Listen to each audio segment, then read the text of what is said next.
Hello viewers, இன்னைக்கு நம்ம பார்க்க போறது ப்ளீச் எபிசோட் 77 பார்ட் 2.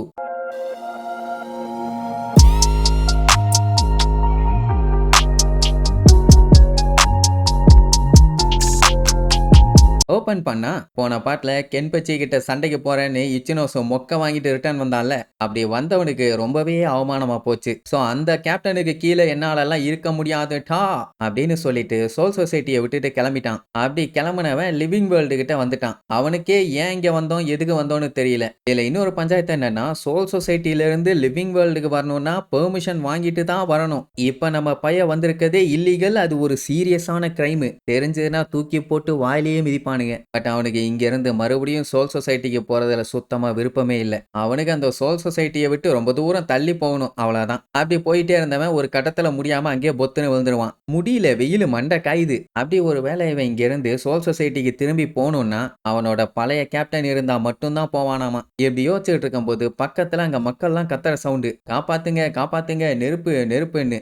என்னடான்னா பக்கத்துல அங்க ஒரு கிராமம் இருக்குது. அந்த கிராமத்துல இருக்க மக்கள் எல்லாத்தையுமே ஒரு ஹாலோ ஒண்ணு வந்து கண்ணா பின்னான்னு அட்டாக் பண்ணி கொன்னுகிட்டு இருக்குது. பெரிய ஆளுங்கெல்லாம் குடு குடு குடுன்னு தப்பிச்சு ஓடிட்டாங்க. ஆனா ஒரே ஒரு சின்ன பையன் மட்டும் ஓட முடியாம அங்கேயே கால் தடிக்கு விழுந்து அந்த ஹாலோ கிட்ட மாட்டிக்குவான். இத பார்த்த நம்மாளு இதோ வரண்டான்னு சொல்லி அந்த பையனை கொல்ல போன ஹாலோவோட அட்டாக்க கஷ்டப்பட்டு தடுத்து, தம்புடு இதுக்கு மேல நீங்க இருக்காத, எஸ்கேப் ஆயிரு, இத நான் பாத்துக்கிறேன்னு அவனை காப்பாத்தி விட்டுருவான். அப்பதான் அவனுக்கு ஒரு விஷயம் புரியவே இல்லை. என்னன்னா அவனே டயர்ட்லாம் முடியாம தான் வந்தான். என்ன பண்ணலான்னு யோசிக்கிறதுக்கு முன்னாடியே அவன் பாடி ஆட்டோமேட்டிக்கா அந்த பையனை காப்பாத்துறதுக்கு போயிருச்சு. அந்த ஹாலோவுக்கே ஷாக்கு, இந்த இடத்துல திடீர்னு எப்படி சோல் ரீப்பர் வந்தான்னு. ஆனா இன்னொரு பஞ்சாயத்து என்னன்னா, நம்ம பயலால இந்த நிலைமையில சண்டை போட முடியாது, ஓவர் டயர்டு. பட் அந்த ஹாலோவுக்கு செம ஹாப்பி. ஏன்னா ஆல்ரெடி அது ஏகப்பட்ட பேர்த்தோட சோலை சாப்பிட்டுருச்சு.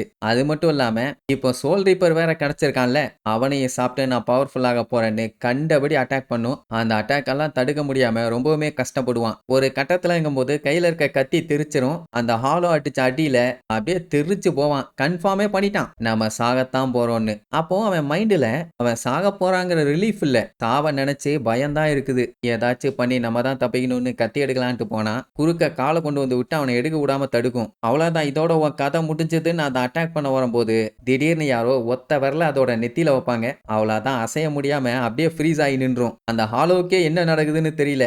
என்ன பண்ணன்னு கத்திட்டு இருக்கும். இந்த வேலையை பண்ணது வேற யாரும் இல்ல, அந்த ஜின் கரியா தான். நம்ம பைய ஷாக்காயி எப்படி எப்படி இதை பண்றாருன்னு சொல்லிட்டு அப்படியே ஸ்டன் ஆகி போய் நிற்பான். கோகாவும் அங்கதான் இருப்பான். அப்படியே ஜின்கரியா அவனோட பவரை யூஸ் பண்ணி அந்த ஹாலோவை அங்கேயே டயர்டாக்கி இச்சினோஸோட கத்தி எடுத்து அவன் கையிலேயே கொடுத்து, இது உன்னோட சண்டை, நீ தான் அதை காலி பண்ணுன்னு சொன்ன உடனே வாங்கிட்டு கத்தியை வச்சு ஒரே போடு, அவ்வளவுதான், அந்த ஹாலோ காலி. அப்போ கரியா இருந்துட்டு, என்னாச்சு உனக்கு, நீ ஒரு சோல் ரீப்பர், ஒரு ஹாலோவை கொல்றதுக்கு நீ ஏன் இவ்வளவு கஷ்டப்படுற அப்படி இப்படின்னு கேட்ட உடனே அப்படியே சோகமா நின்று யோசிச்சுட்டு இருப்பான். உடனே ஜின்கரியா, நீ எதை பத்தியும் கவலைப்படாத, எல்லாருக்குமே வீக்னஸ்ன்னு ஒன்று இருக்கத்தான் செய்யும். அதை என்னதான் பண்ணாலும் எவ்வளவு காலம் நம்ம வாழ்ந்தாலும் நம்மளை விட்டு அது போகாது. நீ எதுக்காகவும் கவலைப்படாத, நீ வேணா எங்க கூட வந்து சேர்ந்துக்கன்னு சொன்ன உடனே அவனும் ஓகே நீருவான். ஏன்னா ஆல்ரெடி அவன் எங்க போகணும்னு தெரியாம தான் சுத்திட்டு இருந்தான். இப்படி ஒரு ஆப்ஷன் கிடைச்சிருக்கு, விடுவானா என்ன, வந்து சேர்ந்துட்டான். இதுதான் அவனோட பேக் ஸ்டோரி. அப்படியே கட் பண்ணி இப்ப காட்டுறாங்க. அந்த ஜின் கரியா நம்ம பயலை பார்த்து, உன்னோட சோல் என்னோட சோல் கூட கலக்க போகுது, நீ மட்டும் அதை செஞ்சின்னா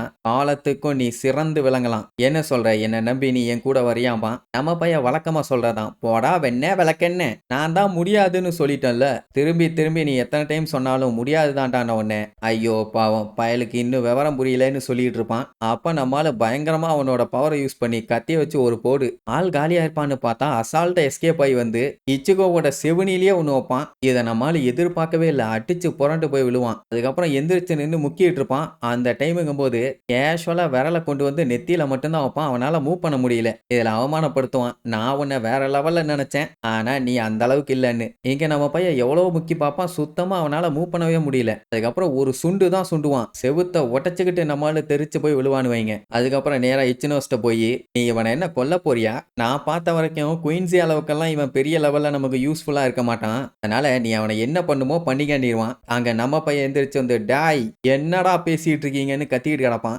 இதுக்காகவே இவனை நான் கண்டிப்பா கொல்ல போறேன்பா. அந்த டைம்ல தான் டம்முன்னு ஒரு ராக்கெட் லான்ச்சர் வந்து அங்க விழுந்து வெடிக்கும். யார் இந்த வேலையை பார்த்தான்னு பார்த்தா உருருவும் ஜின்டாவும். ஜின்டா எந்த ஆங்கிள் வச்சு சுடணும்னு சொல்ல உருரு பெர்ஃபெக்ட்டா வச்சு சுடுவான். எப்படியே அந்த மேன்ஷனை அடிச்சு காலி பண்ணிட்டு இருப்பாங்க.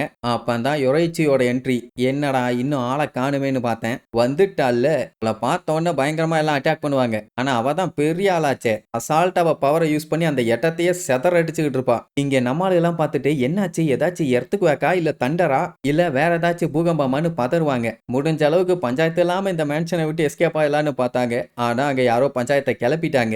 அப்படி பேசிக்கிட்டே இஷிடாவோட ஸ்பிரிச்சுவல் ப்ரெஷரை வச்சு அவனை கண்டுபிடிச்சிட்டாங்க. பையன் நல்லா தான் இருக்கான், எந்த ஒரு பஞ்சாயத்தும் இல்ல. குரோடா வந்து வெல்கம் எல்லாம் பண்ணிக்கிட்டு இருப்பான். இப்ப அதுக்கெல்லாம் நேரம் இல்ல, வாடான்னு சொல்லி தரன்னு புடிச்சிட்டு போவாங்க. அப்படி போற வழியில இஷிடா யோஷினாவும் எங்க இருக்கான்னு கண்டுபிடிச்சு அவளையுமே காப்பாத்துவானா. நம்ம ஆளுகளுக்கு கடுப்பாவும். அவ ஒரு பவுண்ட், அவளை எதுக்கு காப்பாத்துறேன்னு கேட்டா இவ ஒண்ணு அவங்கள மாதிரி இல்ல. அட லூசு பையில நம்மள அவ தான் அட்டாக் பண்ணா மறந்துட்டியான்னு கேட்ட உடனே அது ஏன் எதுக்குன்னு எனக்கு தெரியும், நான் அதை அப்புறமா சொல்றேன். இப்ப நம்ம இவளை காப்பாத்தணும்னு உடனே பயங்கரமா யோசிச்சு பார்த்துட்டு சரி ஓகே வா வந்து தொலை அப்படின்னு உடனே நோபா அவனோட பவர் யூஸ் பண்ணி எல்லாத்தையுமே டெலிபோர்ட் பண்ணிடுவான். இங்க வெளியில இருந்து இவங்க பார்த்துட்டு பதறிட்டு இருப்பாங்க. ஐயோ மேன்ஷன் வெடிச்சு தெரிச்சுக்கிட்டு இருக்குதே, என்ன பிரச்சனைன்னு தெரியலையேன்னு. கடைசி வரைக்கும் இவங்க உள்ள போகவே இல்லை. பொறியுமே எல்லாம் ஐயோ இச்சிகோக்கு ஏதாச்சும் ஆயிருக்குமோன்னு பதறி போய் காப்பாத்துறதுக்காக கிளம்புவான். சேடு வேண்டான்னுவான். ஏன்டான்னு கேட்டோன்னு அப்படியே பின்னாடி திரும்புவான். பார்த்தா பொசுக்குன்னு யோரைச்சி இச்சிகோவை காப்பாத்தி தூக்கிட்டு வந்திருப்பான். நல்ல வேலை அவனுக்கும் எந்த பஞ்சாயத்தும் இல்ல. அதே நேரம் டெலிபோர்ட் பண்ணி மத்தவங்களும் இங்க வந்துருவாங்க. சோ இவங்க வந்த வேலை ஏகபோகமா முடிஞ்சிருச்சு. அந்த டைம் கோன் சும்மா இல்லாம ரூக்கியா வந்துட்டியா, என்ன பார்க்காம நீ தவிச்சு போயிருப்பேன்னு எனக்கு தெரியும்னு பாஞ்சு வருவான். அப்படியே காலு கீழே வச்சு மிதின்னு மிதிச்சு தள்ளுவான். நீ ஏன் பாயிர எதுக்கு பாயிரன்னு எனக்கு தெரியும் மகனே, கொளுத்திருவேன்பா. சரி இனி இதுக்கு மேல இவங்க இங்கே நின்று இதே மாதிரி பேசிட்டு இருந்தாங்கன்னா பவுண்டுங்க ரவுண்டு கட்டி வெளுத்து விட்டுருங்க. அதனால சீக்கிரமா கிளம்பலான்னு அடிச்சு புடிச்சு கிளம்பிடுவாங்க. இங்க மேன்ஷன் பாத்தீங்கன்னா அப்படியே கொழுந்து விட்டு எரிஞ்சுக்கிட்டு இருக்கும். எப்படி இருக்கும் அவங்களுக்கு, அவங்க இடத்துக்கே வந்து அவங்க இடத்த கொளுத்தி விட்டு போயிருக்காங்கல்ல. அது மட்டும் இல்லாம யோஷினாவையும் சரி அந்த குயின்ஸையும் காப்பாத்திட்டு போயிட்டானுங்க. கரியா கடுப்பாவான்னு சொல்லிட்டு அவங்களுக்கு செக்யூரிட்டிக்குன்னு இருந்தவங்க எல்லாம் மன்னிப்பு கேட்பாங்க. அது மட்டும் இல்லாம இப்படியே போச்சுன்னா அவங்க பிளானே ஊத்திக்கும். ஆனா அந்த கரியா கொஞ்சம் கூட டென்ஷன் ஆகாம கூலா போனா போயிட்டு போறாங்க, பாத்துக்கலாம்பா. ஏன் என்னாச்சுன்னு கேட்டா யோஷினாவும் சரி அந்த குயின்ஸையும் சரி திரும்பி என்கிட்ட வந்துருவாங்க, கவலைப்படாதன்னு வில்லத்தனமா சொல்லுவான். அப்படின்னா சீக்கிரட்டா என்னத்தையோ பண்ணிட்டான். இனி இதுக்கப்புறம் இவங்க நம்மளால எப்படி விரட்டி விரட்டி வெளுக்க போறாங்கன்னு அடுத்த எபிசோட்ல பார்க்கலாம். டாடா.